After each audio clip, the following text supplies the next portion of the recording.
Welcome to சுடுதண்ணி. Daily lunch பாக்ஸ்க்கு என்ன வைக்கிறதுன்ட்டு விதவிதமாக நம்ம யோசிச்சுட்ருப்போம். ஸோ டொமேட்டோ ரைஸையே நம்ம டேஸ்ட்டாக பண்ணால் அதையே டெய்லி கேட்பாங்கல்ல. ஸோ அந்த மாதிரி ஒரு டொமேட்டோ ரைஸை தான் இன்றைக்கி நம்ம பார்க்க போகிறோம். இதோட இன்க்ரீடியன்ஸை நான் டிஸ்கிரிப்ஷன் பாக்ஸில் கொடுக்குறேன். இப்போ வாங்க சேர்ந்து சமைக்கலாம். ஃபர்ஸ்ட் இதுக்கு ஒரு கடாயில் 1 டேபிள் ஸ்பூன் நல்லெண்ணெய் சேர்த்துக்கலாம். எண்ணெய் சூடானதுக்கப்புறமா இதில் 1 டீஸ்பூன் கடுகு, 1 டீஸ்பூன் உடைச்ச உளுந்து சேர்த்துக்கலாம்.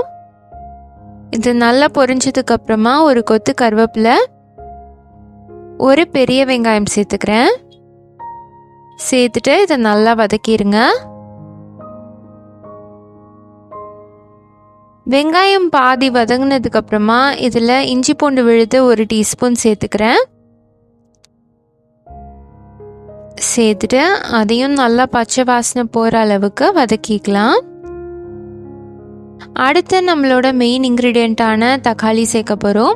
1 வெங்காயத்துக்கு 3 தக்காளி கணக்கு. நல்ல பழமாக இருக்கிற தக்காளியாக பார்த்து எடுத்துக்கோங்க. நான் இன்றைக்கி நாட்டு தக்காளி 3 சேர்த்துருக்கேன். சேர்த்துட்டு இதை நல்லா வேக வைக்கலாம்.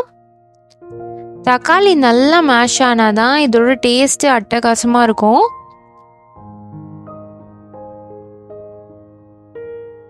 சில பேர் இது பாதி குக்காக இருக்கும் போதே எடுத்துருவாங்க. அப்போ நம்மளுக்கு அந்த டேஸ்ட் முழுமையாக கிடைக்காது. தக்காளி நல்லா தொக்கு மாதிரி வதங்கணும். இதோட 3/4 டீஸ்பூன் உப்பு சேர்த்துக்கிறேன். இது நல்லா குக் ஆகட்டும். தக்காளியே தண்ணி விடும், அந்த தண்ணியிலே இது நல்லா குக் ஆகட்டும்.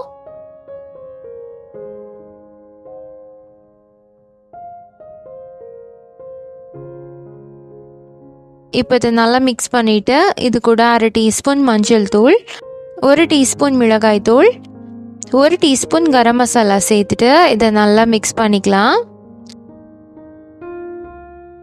இப்போவே இது கொஞ்சம் தொக்கு மாதிரி ரெடி ஆயிடுச்சு. இன்னும் இது நல்லா வெந்து அந்த எண்ணெய்லாம் நல்லா பிரிஞ்சு வரணும். அந்த அளவுக்கு இது குக் பண்ணி எடுத்துக்கோங்க. நல்லா வேகட்டும்.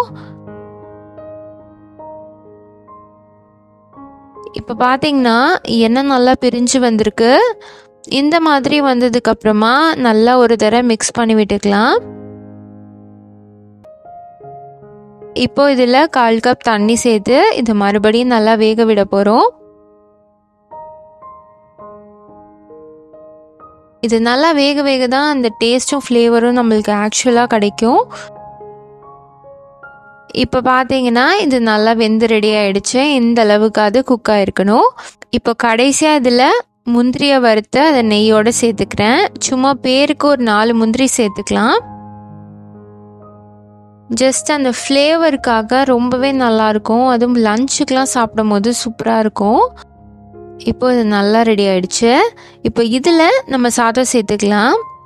இப்போது இதுலேருந்து கொஞ்சம் நான் எடுத்து வச்சுட்டு நான் சாதம் சேர்த்துக்கிறேன். அதுக்கப்புறம் வேணும்னா கொஞ்சம் கொஞ்சமாக சேர்த்துக்குவேன். சாதத்தை சேர்த்து நல்லா பெரட்டி விட்டுடலாம். பெரட்ட தேவைப்பட்டுச்சுன்னா நம்ம மசாலா ஆட் பண்ணிக்கலாம். மொத்தமாக நீங்கள் மசாலா வச்சுட்டு சாதம் சேர்த்து சப்போஸ் அது பத்தலை அப்படின்னா உங்களுக்கு அரைகுறையாக போயிடும். ஸோ எப்போவுமே சேஃப்டிக்கு கொஞ்சம் மசாலா தனியாக எடுத்து வச்சுட்டு சாதத்தை கலந்துட்டு அப்புறம் வேணும்னா நீங்கள் மிக்ஸ் பண்ணிக்கலாம். அவ்வளோதான், இது நல்லா ரெடி ஆகிடுச்சு. சாதத்தை நல்லா வேக வச்சுட்டு ஆற வச்சுட்டு சேருங்க. அப்போ தான் உடையாமல் இருக்கும். லாஸ்ட்டாக கொத்தமல்லி தழை சேர்த்துட்டு நம்ம இதை இறக்கிடலாம். நம்மளோட சூப்பரான தக்காளி சாதம் இப்போ ரெடி ஆகிடுச்சு. நல்லா கமகமான்னு இதை செய்யும் போதே ரொம்ப டெம்டிங்காக இருக்குது. கண்டிப்பாக இதை ட்ரை பண்ணி பார்த்துட்டு எப்படி இருந்துச்சுன்னு சொல்லி கமெண்ட்டில் சொல்லுங்கள். இந்த வீடியோ உங்களுக்கு பிடிச்சிருந்தா லைக் பண்ணுங்கள். சுடு தண்ணி சேனலை சப்ஸ்கிரைப் பண்ணுங்கள். தேங்க்யூ.